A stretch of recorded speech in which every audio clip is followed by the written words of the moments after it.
In recent years, people like Richard Dawkins, an atheist and a vice president of the British Humanist Association, have promoted evolution as if it were an accepted fact. In his 2006 book, The God Delusion, Dawkins contends that a supernatural creator almost certainly does not exist and that religious faith is a delusion, a fixed false belief.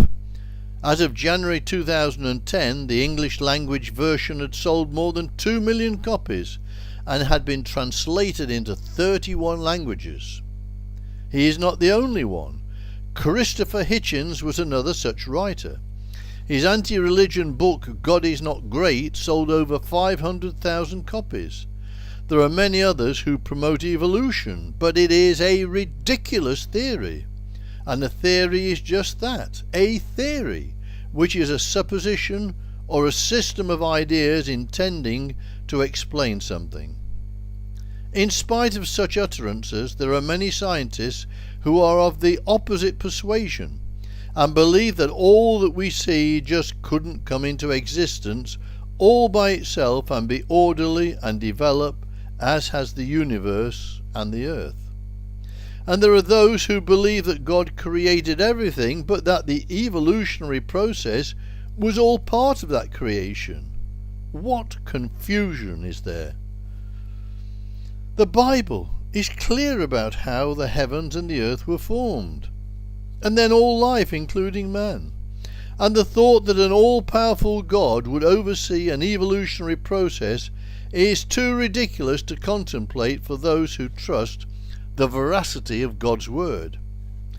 In London, in January 2009, there were buses on which this appalling advertisement was run.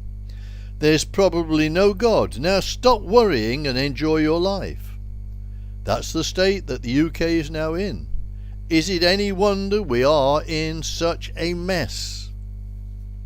There is a free 34-page booklet available entitled The Theory of Evolution, a Fairy Tale for Adults, which investigates this question. The contents are as follows. Here are the headings. What is the theory of evolution? Is the theory provable? Some scientists register skepticism. Missing links are still missing.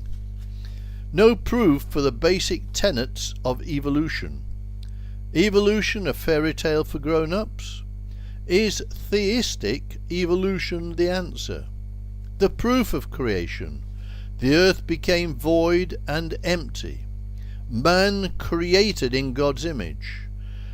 The barrier between the mind of man and animals. The spirit in man. Why does man have a spirit? Do animals have a spirit? Why some animals are extinct?